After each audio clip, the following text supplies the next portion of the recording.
In the last lecture, we have discussed if this is released from natural position, so ये नीचे आएगा एक point पे, इस पे नेट फोर्स 0 होगा, kx0 is equal to mg, है ना। उसके बाद यहाँ पे इसके पास कुछ वेलोसिटी गेन कर लिया होगा, और ये जो वेलोसिटी होगा v, वो वेलोसिटी मैक्सिमम होगा, क्योंकि अभी तक वेलोसिटी इंक्रीज कर रहा था, एक्सेलरेशन डाउनवर्ड था. So it will go further down, then kx will increase, so its acceleration becomes in this direction. यहाँ पे इसका acceleration इस direction में है, so velocity will starts decreasing, और एक पॉइंट पे वेलोसिटी हो जाएगा 0, और ये जो डिस्टेंस आता है कितना गया है maximum, this x is equal to आ जाएगा, कितना आ जाएगा बच्चों, 2mg/k. समझ में आया? ये बहुत ही इंपॉर्टेंट सवाल है, बहुत बेसिक सवाल है, एकदम अच्छे से समझो.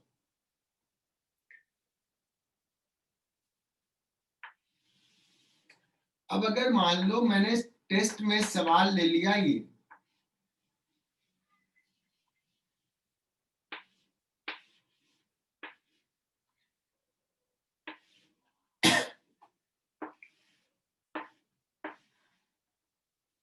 मैंने टेस्ट में सवाल ये ले लिया कि this is release from rest, initially the block is the spring is in natural length, what is the maximum elongation that will the spring will suffer.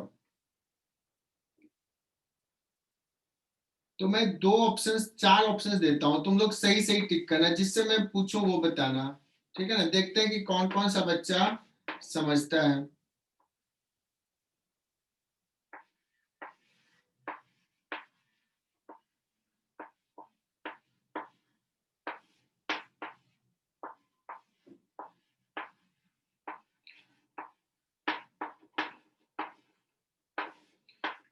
अगर ये सवाल आ गया तो क्या तुम लोग कर पाओगे इसको? What is the maximum elongation in this case? Message करना, बोलना नहीं.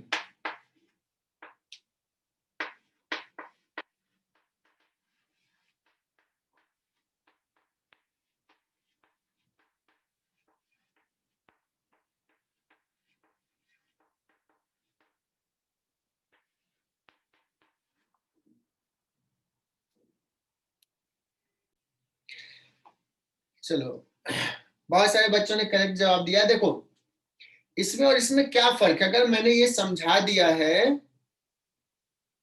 हालांकि मैंने ये डिराइव किया था, बट अगर तुझे ये फॉर्मूला याद है, मेडिकल बैच, ये सवाल आ गया तो देखो यहाँ पे जो पुल करने वाला फोर्स था वो था mg, यहाँ पे जो पुल करने वाला फोर्स है वो है mg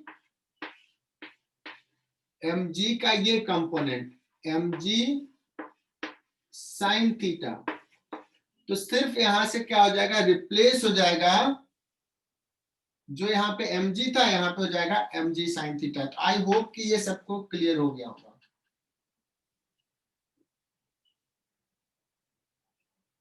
करेक्ट?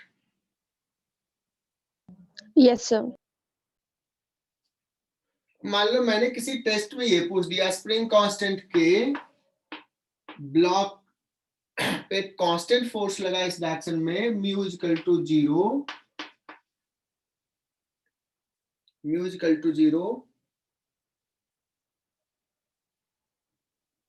तो मैक्सिमम इलोंगेशन कितना होगा?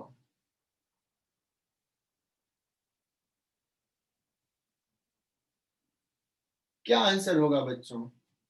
फिर से देखता हूं, f/k मैक्सिमम इलोंगेशन पूछ रहा हूं कि 2f/k, f/2k,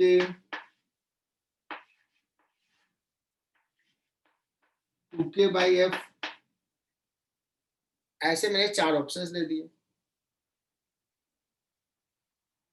इस बार तो सही से बताओ, नहीं तो फिर पिछले सवाल का ऑप्शन कौन सा था? बी ऑप्शन करेक्ट था, 2f/k था। पिछले सवाल मैंने मिटा दिया, ये आंसर था, ठीक है, बी ऑप्शन। देखो इतना हमने पढ़ लिया, मेडिकल लेवल में पढ़ लिया, और तुम्हें जेई एडवांस लेवल के सवाल तुम देखो कर लोगे। देखते हैं कोई बच्चा इसको कर पाता है क्या। एक आध बच्चा है जो मेरा फेवरेट है।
चलो, अब मुझे एक बहुत ही अच्छा सवाल जो जेई एडवांस लेवल का सवाल है, कहा है कि बी ब्लॉक पे कांस्टेंट फोर्स लगाया है, spring is in natural length initially,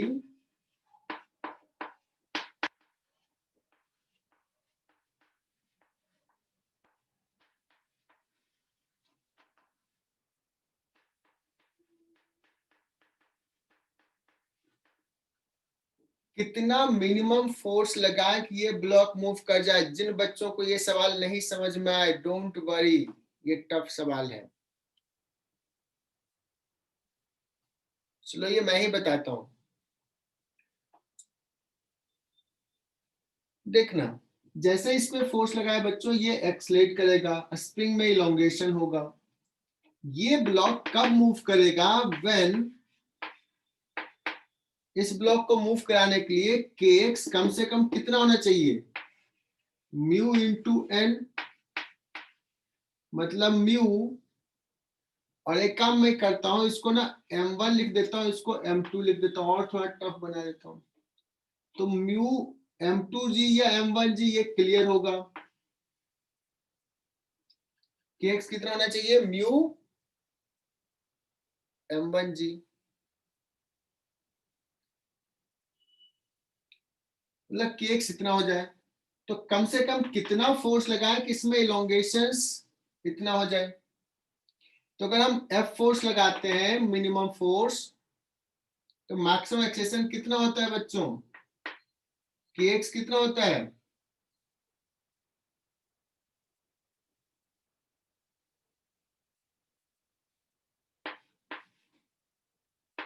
k into X max is equal to क्या आता था? X max is equal to 2f/k होता था ना।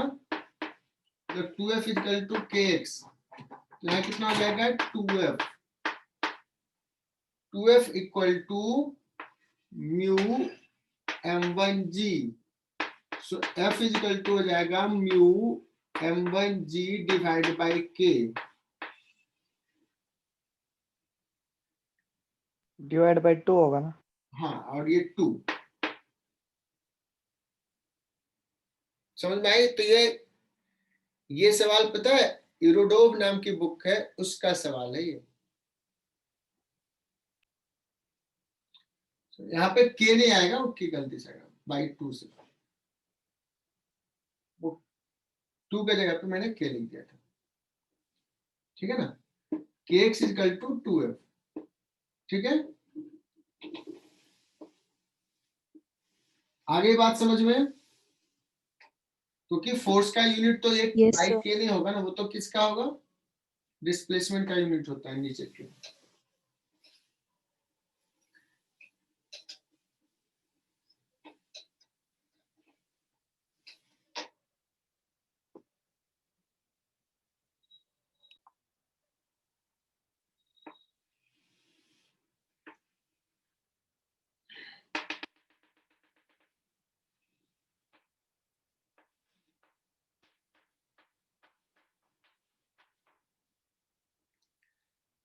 एकदम सारे बच्चे ध्यान देना, बहुत इंपॉर्टेंट सवाल चल रहे हैं। एक सिंपल पेंडुलम है जिसका स्ट्रिंग का लेंथ L है, mass is M, this is released from rest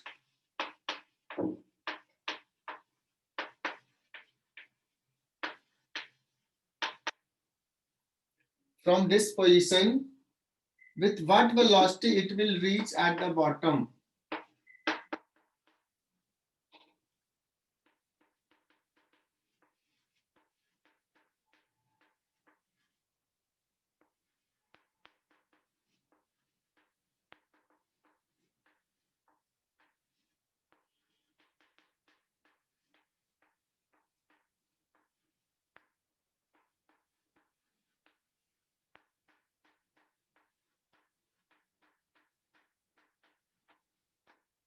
अब ये सवाल सबको समझ में आना चाहिए, पिछला सवाल नहीं भी समझ में आया तो चलेगा।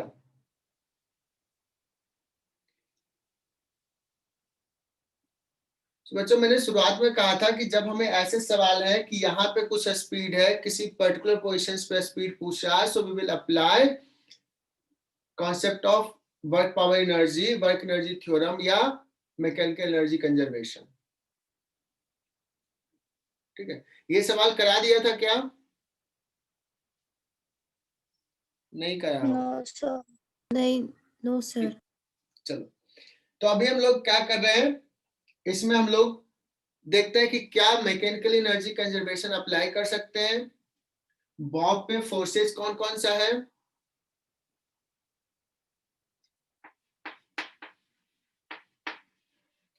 Forces on the bob are tension and gravity का फोर्स है, ये तो कंजर्वेटिव है, और इसके कारण वर्क डन क्या हो जाएगा? ये एक्सटर्नल है, तो वर्क डन बाई टेंशन इस केस में क्या होगा? Will it be zero? तो सर कैसे जीरो होगा? बच्चों टेंशन लग रहा है इधर, डिस्प्लेसमेंट होगा उसके 90 डिग्री पे, स्ट्रिंग के लेंथ के लॉन्ग मोशंस है ही नहीं, टेंशन लग रहा है इधर, डिस्प्लेसमेंट हो रहा है इधर।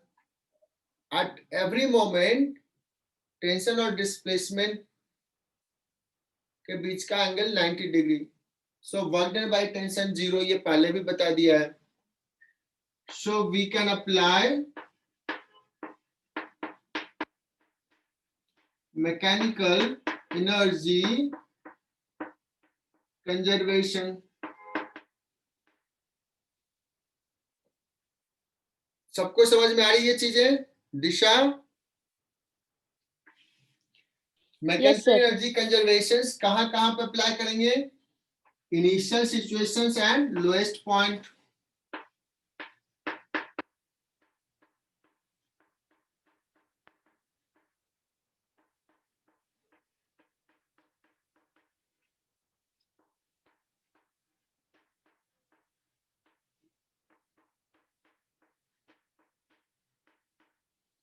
मैकेनिकल एनर्जी कंजर्वेशन लिखने के लिए हमने क्या सिखाया था? आइदर ऐसे लिखो EI is equal to EF, या ऐसे भी लिखने के लिए कहा था, जैसे भी लिखो delta K is equal delta K plus delta U is equal to 0, जो कंफर्टेबल लगे। मैं कभी ऐसे लिख दूंगा, कभी ऐसे लिखूंगा, तो यहां से लिखते हैं। इसी को हम लेवल ले लेते हैं बच्चों ग्रेविटेशनल पोटेंशियल एनर्जी जीरो का। Okay, gravitational potential energy zero का ले लिया, तो क्या करेंगे यहाँ पे? Kinetic energy initially zero, because released from rest, potential energy 0, EF पे आते हैं, यहां पे पहुंचा, सपोज v स्पीड है तो काइनेटिक एनर्जी हो गया mv² प्लस यहां का ग्रेविटेशनल पोटेंशियल एनर्जी धनंजय बताएगा -mgl। माइनस एम जी और एल, बिकॉज रेफरेंस लेवल से एल डिस्टेंस नीचे है, बहुत ही इजीली यहां से सॉल्व हो गया। Half M v² is equal to M G L, v is equal to हो जाएगा √2g एम कैंसिल। और ये तो काइनेमेटिक्स वाला है, एमबी बैच समझ सकते हो कि एल एच हाइट से नीचे आता था तो √2gh होता था, वैसा ही है, लेकिन उस केस में सीधे नीचे आता था, अभी थोड़ा क्या हो रहा है, घूम के आ रहा है, बट बात बराबर ही है।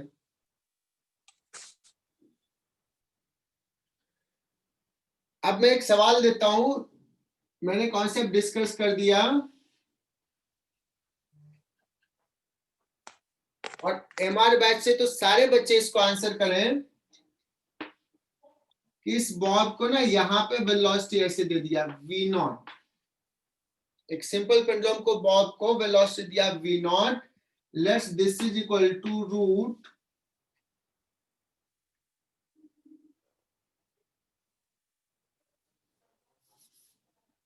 √2gl ऐसे दे दिया, है ना।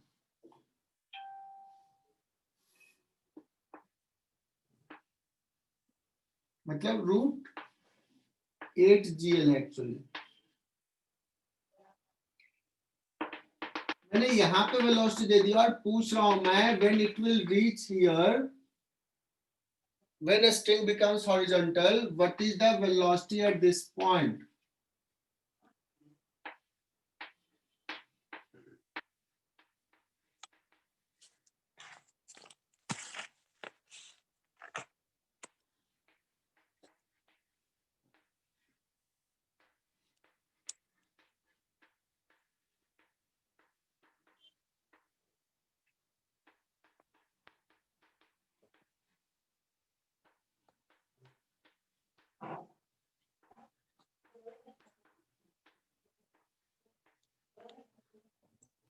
सर ये 4GL होगा ना, यहाँ पे जो आपने लिखा है 8GL की जगह 4GL होगा ना।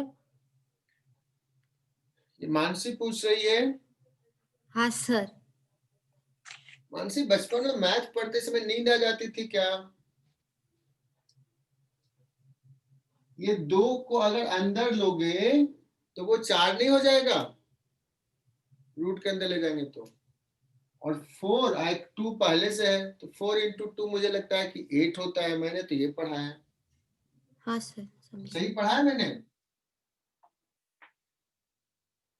कोई बात नहीं, शर्माना नहीं, होता है मिस्टेक।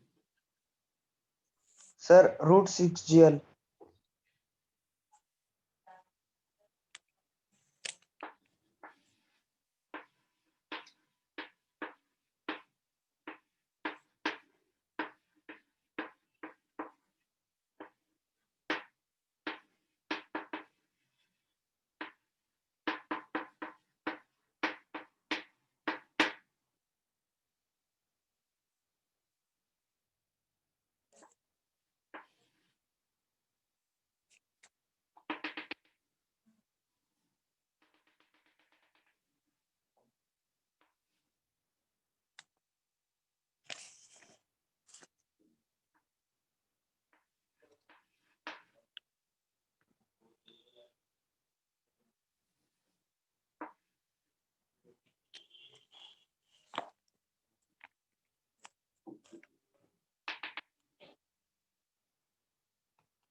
बच्चों इतने सवाल हैं।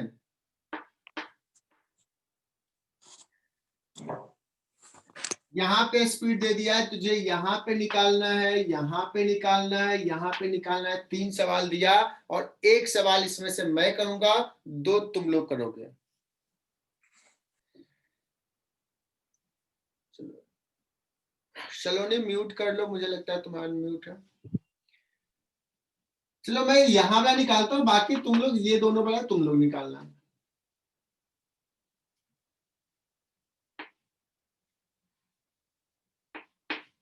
So find speed at position C, जिसको मैंने कहा कि 30 डिग्री बना रहा है हॉरिजॉन्टल से above the point of suspension. So idea क्या है?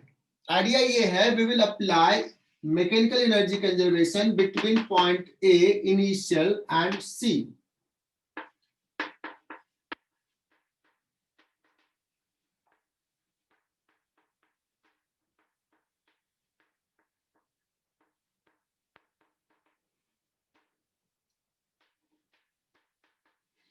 ये रेफरेंस के लिए बड़ा बड़ा लिखने की जगह पे मैंने नाम दे दिया A पॉइंट और C पॉइंट, तो between point A and C।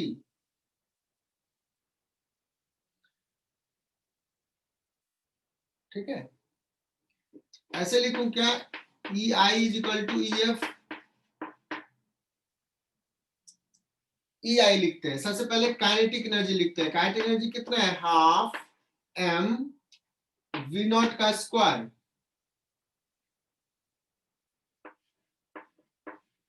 Plus potential energy. Reference कहां लेना चाहते हो तुम? क्या पॉइंट ऑफ सस्पेंशन के लेवल को रेफरेंस ले लूं या बॉटम को ले लूं? You are free. तो मानसी तुम ही बताओ कहां पे रेफरेंस लो? 0।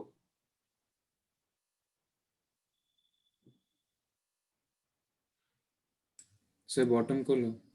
बॉटम को, बॉटम रोहन ने के कहा लिए से बॉटम को लो, तो यहाँ पे लेता हूं gravitational potential energy equal to 0। तो अगर यहाँ 0 लिया तो अभी इनिशियल एनर्जी है पोटेंशियल 0।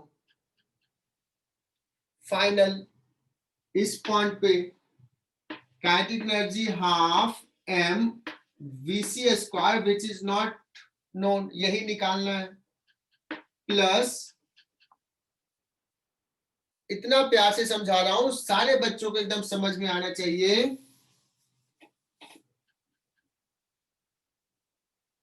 यहां का पोटेंशियल एनर्जी निकालना है, तो ये रेफरेंस लेवल से कितना हाइट ये है, तो ये तो हाइट हो गया बच्चों L। ये कितना है? ये हो जाता है L sin थीटा। साइन 60, ये कॉस, सॉरी L साइन 30, ये कॉस 30 होता है।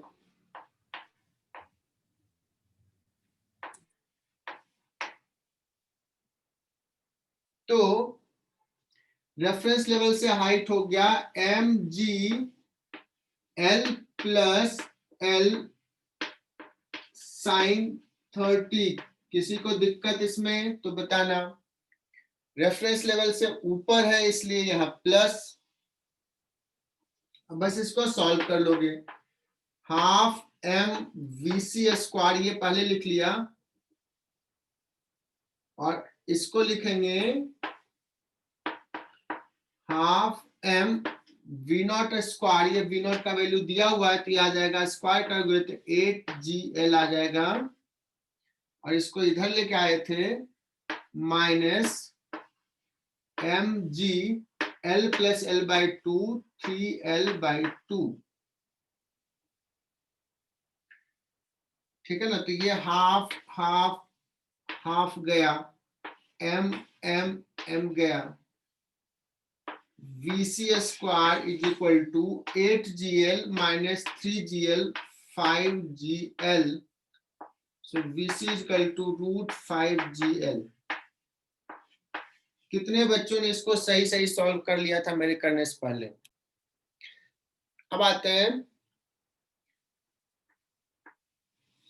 एक सवाल पे।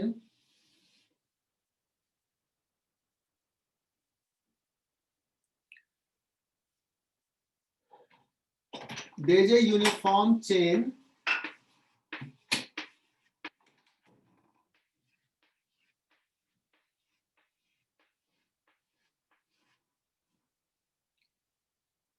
और ये मेडिकल वाले एकदम से अच्छे से करना समझना।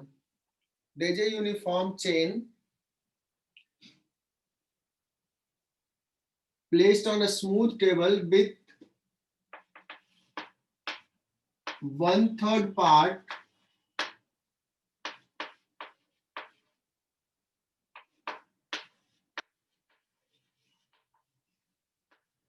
hanging.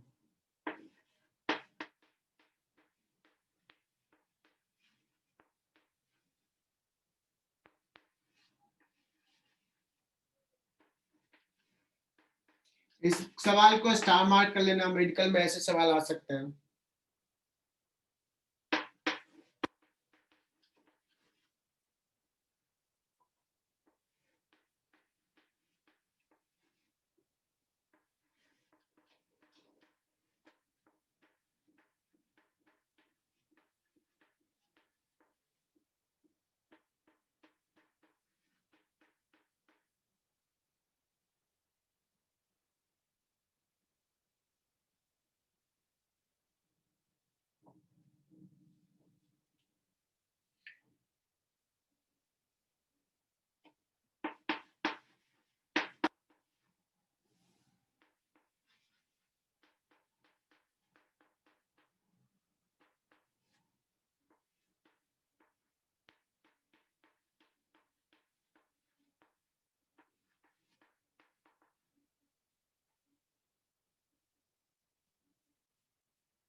देखो 2 बच्चे कम हो गए। तो इस सवाल का ना बेस तो मैंने बहुत पहले ही बना दिया था।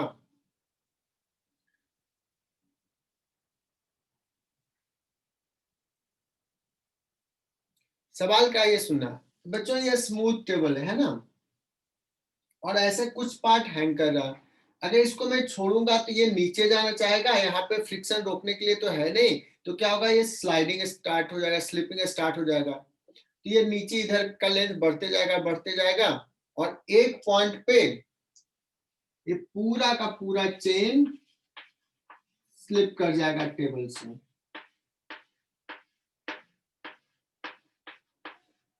ये पूरा लेंथ L हो जाएगा। अभी ये लेंथ कितना है, L/3। कह रहा है कि जैसे ही ये पूरा स्लिप ऑफ हुआ है तो उस समय इसका स्पीड क्या है ये निकालना है। This is important question.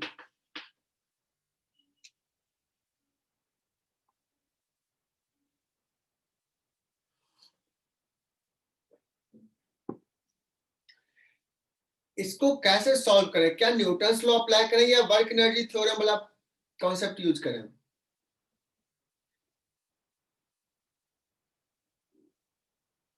बताओ बच्चों, ये सवाल जब तुम नीट में बैठोगे तो उस समय ये थोड़ी रहेगा कि सर ने वर्क पावर एनर्जी पढ़ा रहे हैं तो वर्क पावर एनर्जी पे ही बेस्ड होगा। तो ये तुम्हें रियलाइज करना है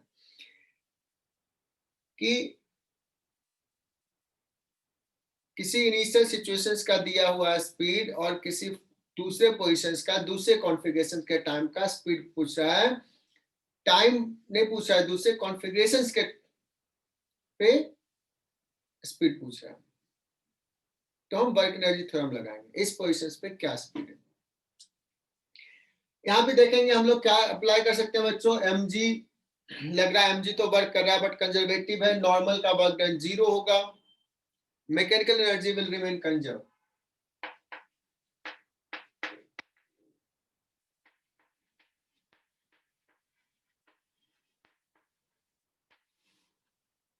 किसके किसके बीच में, अभी का सिचुएशन और जब जस्ट कंप्लीटली स्लिप ऑफ हुआ है। ठीक है, तो मैं फिर से लिखूंगा, initial total mechanical energy is equal to initial final mechanical energy, sorry total final mechanical energy. Initial mechanical energy में क्या क्या टर्म होगा, काइनेटिक एनर्जी होगा प्लस पोटेंशियल एनर्जी होगा।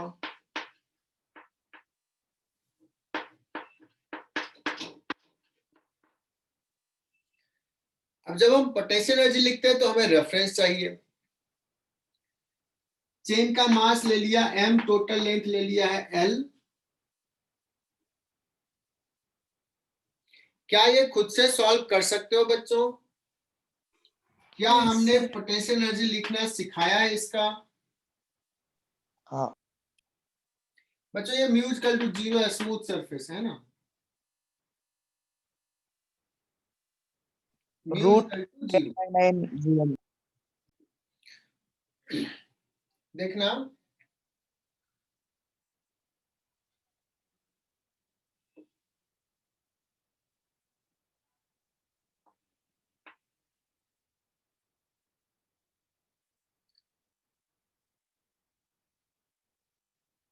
हम लोग रेफरेंस लेवल यही ले लेते हैं, 0 पोटेंशियल एनर्जी का। इनिशियल काइनेटिक एनर्जी है 0। क्या इनिशियल पोटेंशियल एनर्जी 0 है क्या? नहीं No, sir. नहीं है, कुछ पार्ट का 0 है और कुछ पार्ट का तो है। तो मुझे लगता है मैंने बताया है ये निगेटिव होगा, और जो पार्ट हैंग कर रहा है उसका मास है m/3 g, और उसका l/3 लिखूं कि l/6। We have cleared it. Kinetic energy हो गया हाफ m, लेट्स स्पीड है v। और एक और स्टेटमेंट देता हूं, जितना स्पीड इस पार्टिकल का उतना ही इसका, उतना ही इसका, सारे का स्पीड सेम। तो टोटल लिख लिया half total mass into V square. और अब पोटेंशियल एनर्जी कितना है? Minus total mass mgl by 2 M G, 2 L या l/2, L/2 2. l/2 हो गया सॉल्व। ये तो नीट में तुम भी कर सकते हो, इतना लिखने में क्या दिक्कत है?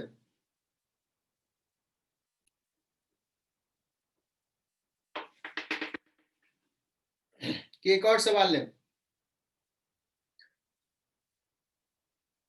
तो थ्योरी आगे बढ़ाते हैं, बहुत दिन हो गया।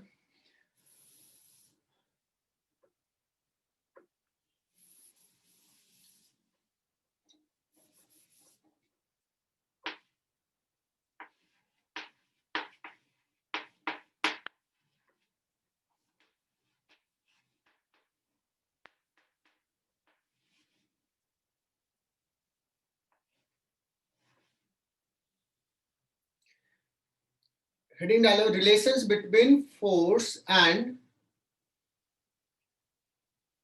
Potential energy. Relations between force and potential energy. Force potential energy को यू लिखा है, कैपिटल यू।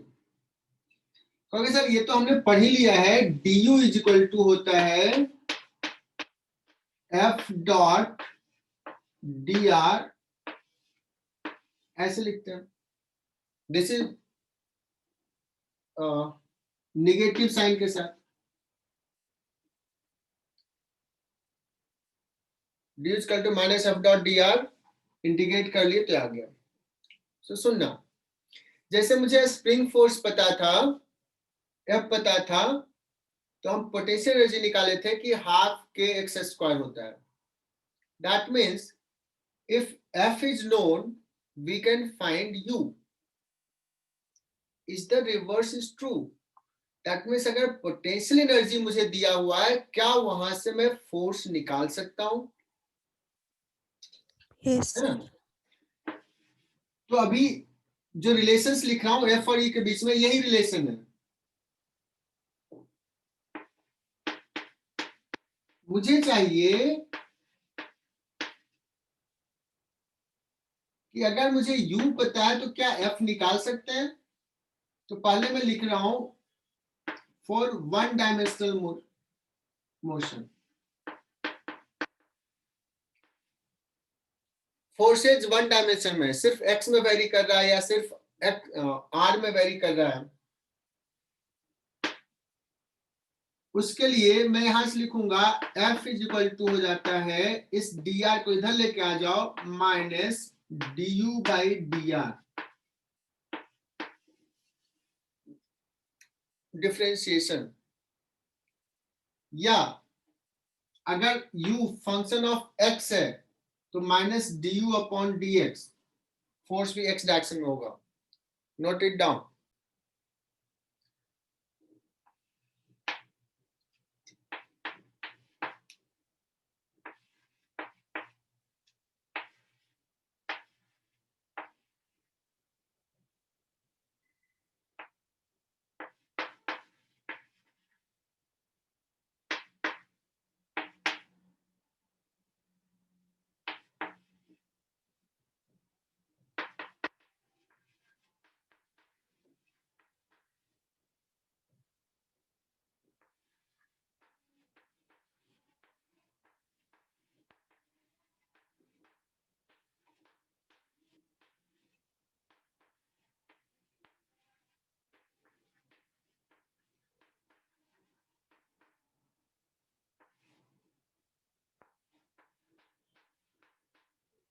ये सवाल दे दिया बच्चों, फोर्स पूछ रहा है, यू दे दिया है. क्या लिखेंगे? F is equal to minus D U, और x के साथ वेरी कर रहा है तो minus D U by D X. R के साथ फंक्शन रहता D U by D R. और मुझे लगता है ये सबको आता है करना. बच्चों ये सॉल्व हो गया होगा. एक और सवाल लेते हैं, एक और example. Second, if u is equal to minus a upon r, then find force as a function of r.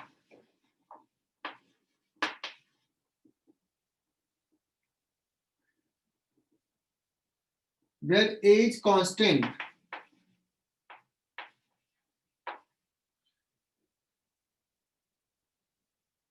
ये भी तुम्हें आता है. F is equal to du by D R, minus sign के साथ, ये माइनस है तो जाएगा plus D by D R of A by R. A constant है बाहर, D upon D R of 1 by R का मतलब R to the power minus 1, A into n into R to power n minus 1. ये सबको पता है तो minus a by R square.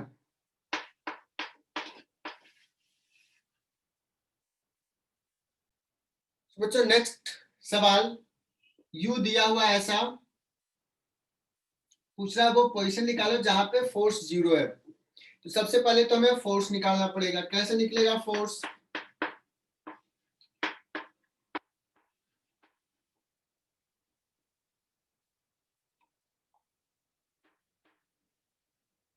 क्या करेंगे? Minus D upon D X of A X square. A and B and C are constant. A B C are constant.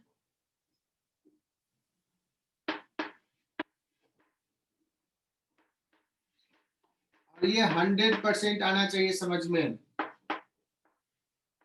2ax plus B plus 0 is equal to 0. f will be 0. ये कब 0 होगा? 2x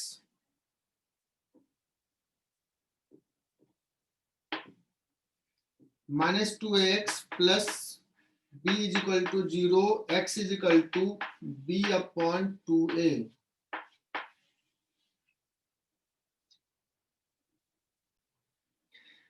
बच्चों next सवाल लेते हैं.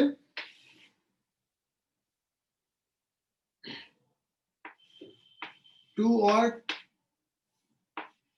3 dimensional अगर है, force सिर्फ एक्स डायरेक्शन में नहीं है, मोशन सिर्फ एक्स डायरेक्शन में नहीं है, पोटेंशियल एनर्जी सिर्फ एक वेरिएबल पे डिपेंड नहीं कर रहा है.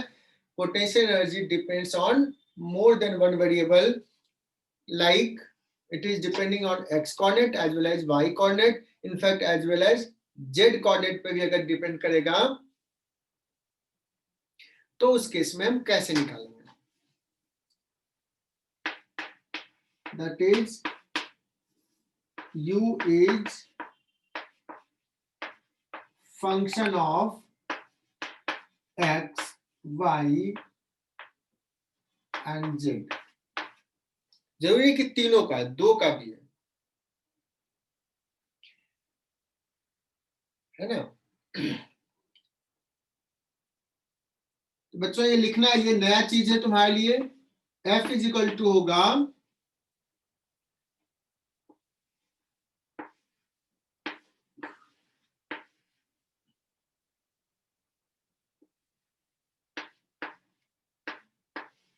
ओके सर, ये कौन सा सिंबल आपने लिख दिया है?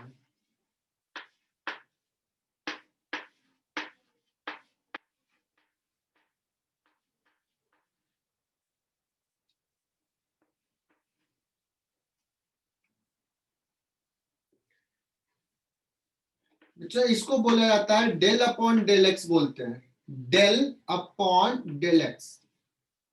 This is called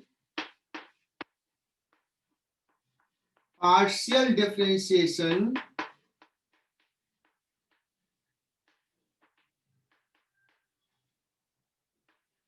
with respect to, अगर x है तो x, यहाँ पे with respect to y, with respect to z। ये है बड़ा आसान, देखने में ये लग रहा होगा कि ये कोई बड़ा सा चीज, बहुत मुश्किल चीज पढ़ाने वाले हैं सर, तो बिलीव मी ये बहुत ही आसान सा चीज है। जैसा डिफरेंशिएशन हमने पहले पढ़ा था वैसा ही है।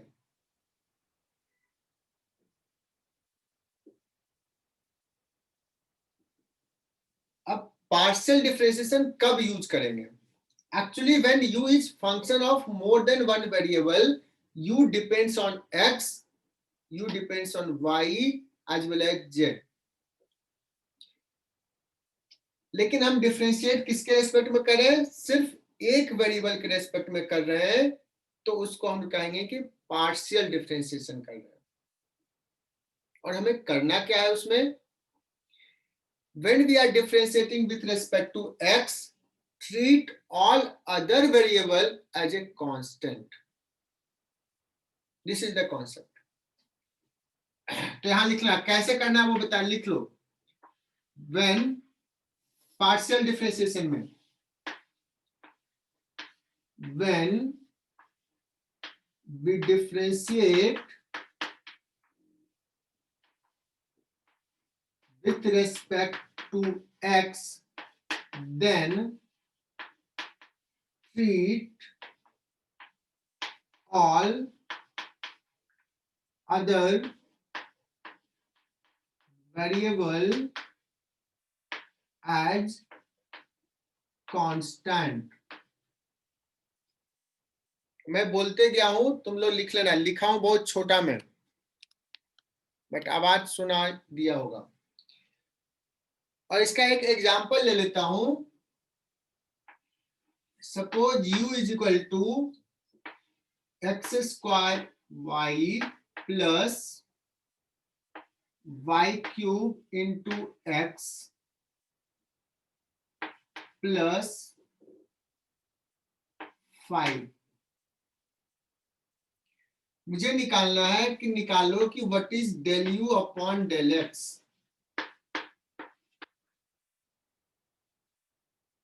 तो देखो, आज अभी नया चीज सीखोगे और सबको आएगा, सारे बच्चे बहुत कंफर्टेबली इसको सॉल्व करेंगे। बच्चों क्या लिखूंगा? Del you upon del x, इसको दिमाग में रखना है, d y upon D x वाला ही।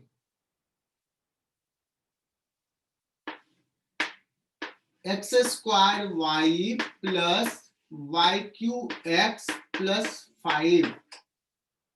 स्नेहल महाजन, कुछ कुछ तो तुम सीख सकती हो इसमें, हालांकि तूने डिफरेंशिएशन पढ़ा ही नहीं, बट एग्जांपल के साथ समझ सकती हो। डेल अपॉन डेल एक्स, इसको अलग अलग कर सकते हैं।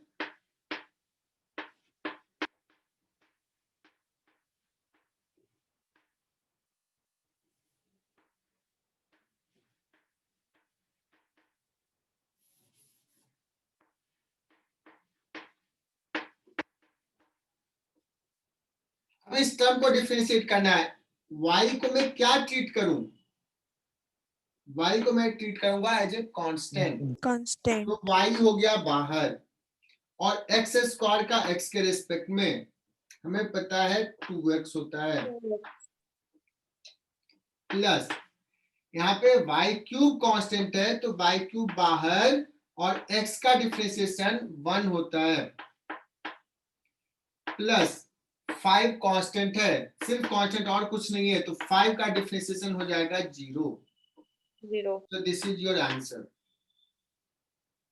मैंने ये एग्जांपल ले लिया, समझा दिया, और मुझे लगता है कि ये बहुत ही आसान है। और अब मैंने पूछ दिया del you upon del Y निकालो इसी सवाल का। सारे बच्चे निकालें और देखना कि सही किया कि गलत किया।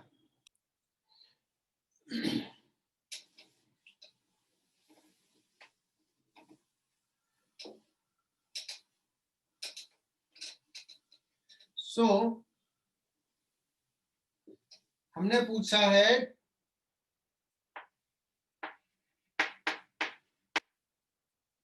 Del you upon del Y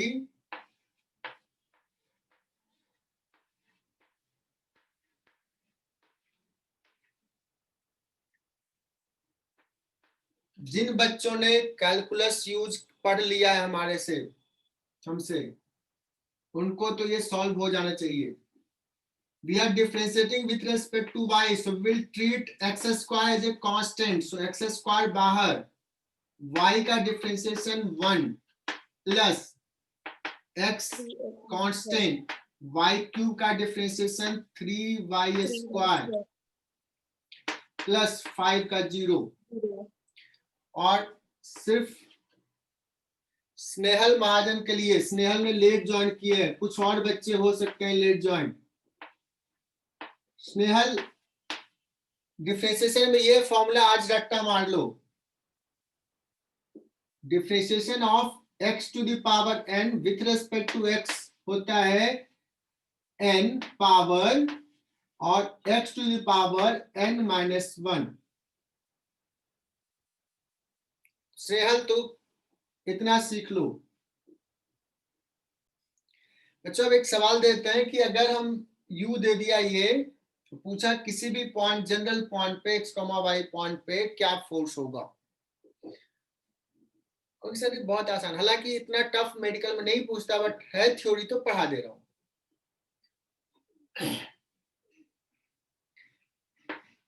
F is equal to मैंने क्या लिखा, minus del you upon del X I cap minus del you upon del Y J cap. और बच्चों के कैप लिखने की जरूरत नहीं है, बिकॉज जेड का तो फंक्शन ही नहीं है इसमें, वो टर्म तो 0 आ जाएगा। अगर पूछेगा तो मोस्टली मेडिकल में 1 डायमेंशन वाला पूछेगा, जिसपे मैंने 3 सवाल ले लिए। 2 डायमेंशन भी कर रहे हैं, टफ चीज के लिए भी हम तैयार हो रहे हैं। Del you upon del X, तो इसको डिफरेंशिएट करेंगे, what will with option minus है तो ये माइनस तो प्लस हो जाएगा, एक्स के रेस्पेक्ट में करें तो हो जाएगा वाई स्क्वायर आई कैप, फिर माइनस माइनस प्लस, y के रेस्पेक्ट में डिफरेंशिएट कर रहे हैं तो plus 2xy I think j का।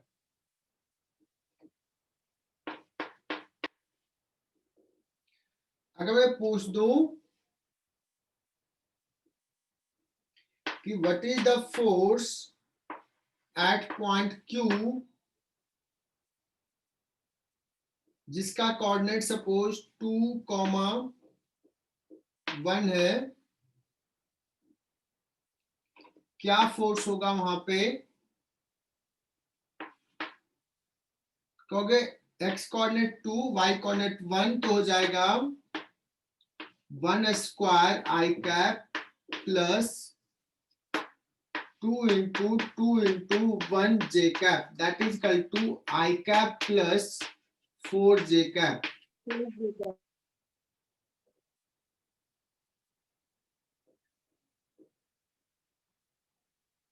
तो ये एग्जांपल दोबारा देख लोगे, समझ में आ जाएगा, ऐसे सवाल कर लोगे।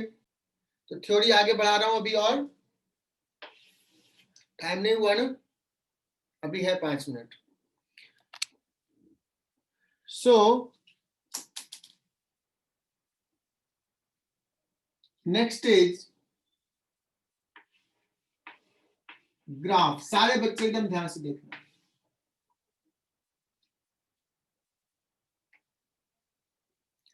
ग्राफ किसके बीच में? u वर्सेस x, मतलब u versus position, potential energy versus position.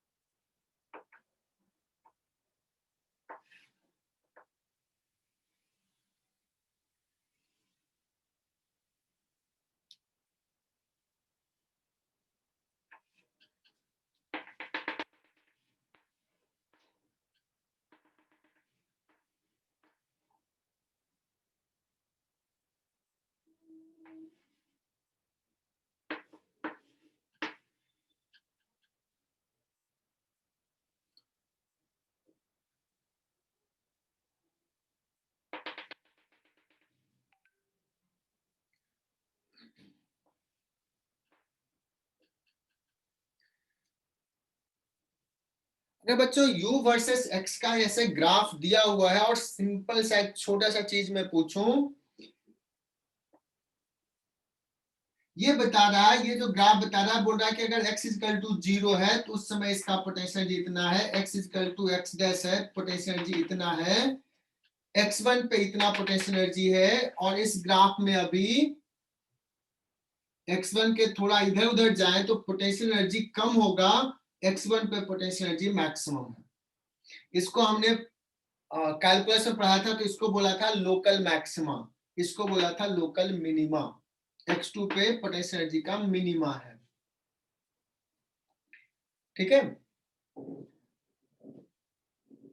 If I ask you कि पार्टिकल अगर सपोज x डैश पोजीशंस पे है तो इस समय पार्टिकल पे फोर्स कैसा लग रहा है? फोर्स आई कैप में है या माइनस आई कैप में है? ठीक है ना। तो अगर सर आपने फोर्स के बारे में बताया था माइनस du अपॉन dx, और u वर्सेस x ग्राफ में ये क्वांटिटी बताता है स्लोप। यार तो लोग तो याद है, बहुत बढ़िया। स्लोप बताता है, और स्लोप होता क्या है? तो उस पॉइंट पे ग्राफ पे हम क्या करते हैं? टैंजेंट ड्रॉ करते हैं, और ये टैंजेंट एक्स एक्सिस से कितना एंगल बना रहा है? ये थीटा, ये tan थीटा को ही हम बोलते हैं स्लोप। अभी इस पर्टिकुलर ग्राफ में, इस पर्टिकुलर पॉइंट पे tan थीटा पॉजिटिव है। क्या है? Positive. Why positive? Because theta acute है, दिख रहा है मुझे, मतलब du बाई dx है पॉजिटिव। लेकिन फोर्स कैसा है? नेगेटिव। नेगेटिव। दैट मीन्स अगर पार्टिकल यहां पे है तो यहाँ पे फोर्स निगेटिव है, मतलब force will be along this direction. Am I right? अगर कोई कहे कि मैंने एक्स डैश पोजीशंस पे एक पार्टिकल को छोड़ दिया, this is the you versus x graph, तो वो किधर जाएगा? टूवर्ड्स ओरिजिन जाएगा या अवे फ्रॉम ओरिजिन जाएगा? तो तुम कहोगे सर टूवर्ड्स ओरिजिन जाएगा। फोर्स यहाँ पे ऐसा है। लेकिन अगर मैं बात करूं कि x1 पोजीशंस पे अगर मैं पार्टिकल को छोड़ा, then what will happen? No What force. is the force at x1 position? At x1 position force अगर निकालना है तो मैं स्लोप देखता हूं। स्लोप कैसा है? टेंजेंट कितना एंगल बना रहा है x एक्सिस से? 0. 0 डिग्री। तो slope 0, that means force 0। x1 positions पे फोर्स 0 है। इस ग्राफ में और कोई पोजीशंस दिख रहा है जहां पे फोर्स 0 है? x2 x2 2 क्या बात, X2 तो समझ में आ रही है चीजें? x2 पोजीशन पे भी फोर्स 0 है, स्लोप 0 है। और बच्चों जहां पे फोर्स 0 होता है उस पॉइंट को बोलते हैं बच्चों इक्विलिब्रियम पोजीशन। equilibrium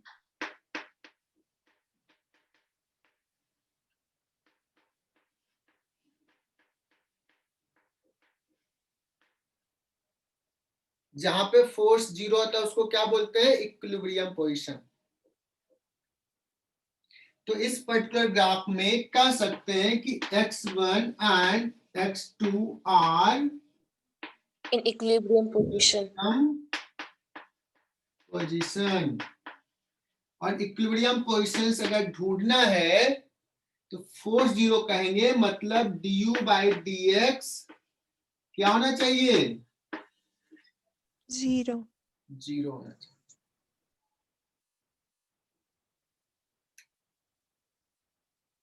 है ना?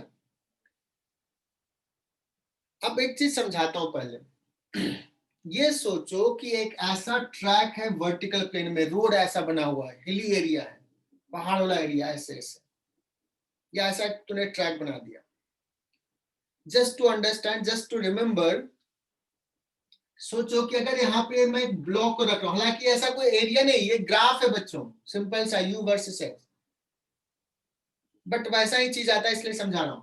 अगर यहाँ पे एक ब्लॉक को मैंने रख दिया ऐसे एरिया पे, तो अभी इक्विलिब्रियम है, लेकिन किसी ने थोड़ा फूंक मार दिया, थोड़ी हवा चल गई इधर से, चैतन्य आया, थोड़ा सा इसको डिस्टर्ब कर देगा, क्या होगा? ये बॉल वापस यहाँ पे आ जाएगा या नीचे चला जाएगा? नीचे चला जाएगा। नीचे चला जाएगा। नीचे चला जाएगा। तो ये जो इक्विलिब्रियम है ना, उसको बोलते हैं अनस्टेबल इक्विलिब्रियम। यहाँ पे है नेट फोर्स 0 है अभी, लेकिन थोड़ा सा डिस्टर्ब हुआ, थोड़ा आगे पीछे गया तो वो इक्विलिब्रियम से दूर चला जाएगा। क्योंकि तुम ऐसे भी समझ सकते हो, फोर्स से भी इसको थोड़ा इधर लाएंगे तो देखो फोर्स कैसा आया था, इधर वाला फोर्स, तो इसको negative इधर ले जाएगा। अगर इधर जाओगे तो फोर्स बच्चों पॉजिटिव हो जाएगा। कैसे पॉजिटिव हो जाएगा? यहाँ पे देखना, ये स्लोप जो है ना निगेटिव है, Greater than 90 degree. Greater than 90 है, तो फोर्स हो जाएगा positive. That means if particle is here, force will act in this direction. तो मैंने इस फोर्स से भी बता रहा हूं, और एक दिमाग में पिक्चोरियल व्यू रहे कि ऐसा हिली एरिया है, ऐसा ट्रैक है वर्टिकल प्लेन में, यहां पे रखेंगे तो ये अनस्टेबल है, ये नीचे चला जाएगा। अब मान लो यहाँ पे एक बॉल रखा है, चैतन्य ने थोड़ा सा इसको डिस्टर्ब किया, क्या होगा? ये बॉल घूम के वापस आ जाएगा। क्या दूर चला जाएगा क्या थोड़ा सा डिस्टर्ब करने से? no sir नहीं, तो ये इक्विलिब्रियम को क्या बोलोगे? unstable equilibrium stable तो समझ में आ रहा है? महक, महक बताओ, समझ में आ रहा है क्या? Equilibrium. महक मोदी, Yes sir. दिशा, कुमुद पंडित, Yes sir. मानसी, मानसी परदेसी। Yes sir. Yes sir. चलो Yes, मैं तो sir. चेक कर रहा हूँ कि बच्चे कितने बैठे हुए हैं, कितने निकल गए। 9 बज गया है ना। Nikita, Yes sir. वाह, प्रेजेंट है, गुड। चलो, सो बच्चों x2 को बोलेंगे स्टेबल इक्विलिब्रियम और x1 को बोलेंगे unstable equilibrium.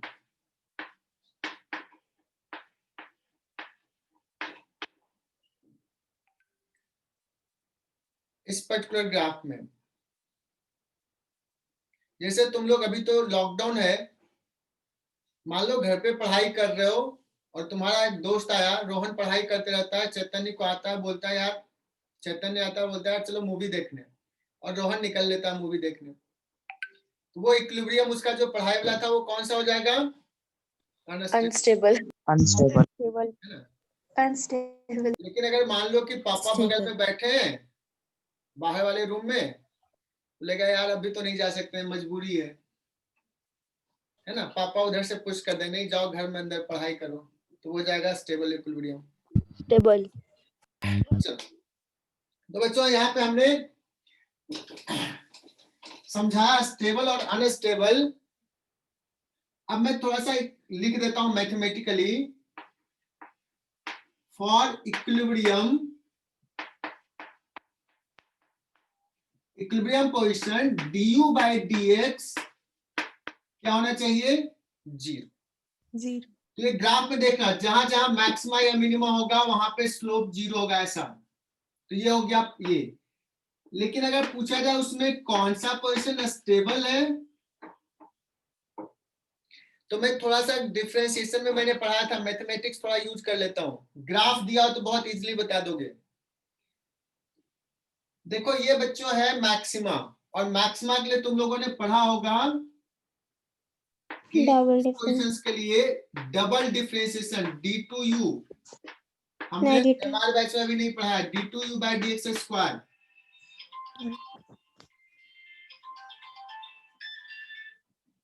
d2u by dx square Less than 0. Negative होता है मैक्सिमा के लिए। और ये है मिनिमा, ये हो जाएगा d2u by dx square positive, तो स्टेबल, और अनस्टेबल के लिए d2u by dx square negative.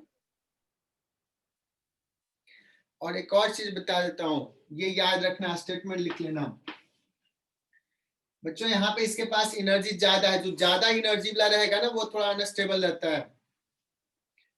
Every system, कोई भी सिस्टम है, ये स्टेटमेंट लिख लेना, ये स्टेटमेंट भी आ सकता है नीट में। Every system tries to minimize its energy, energy उसका जितना कम होगा वो उतना स्टेबल होगा, कोई भी सिस्टम होगा। ये बड़ा इंपॉर्टेंट स्टेटमेंट है फिजिक्स का। Every system tries to minimize its energy, ये बहुत जगह पे यूज करूंगा स्टेटमेंट, इसलिए ये minimum energy that's why stable है, ये मैक्सिमम इसलिए अनस्टेबल है। अब बच्चों u वर्सेस x ग्राफ हर बुक में, हर नोटबुक में, सब में तुम्हें मिलेगा, लेकिन वैसा ही कुछ ग्राफ दे दिया f versus x graph, f versus x graph अगर दे दिया, सपोज ऐसे दे दिया,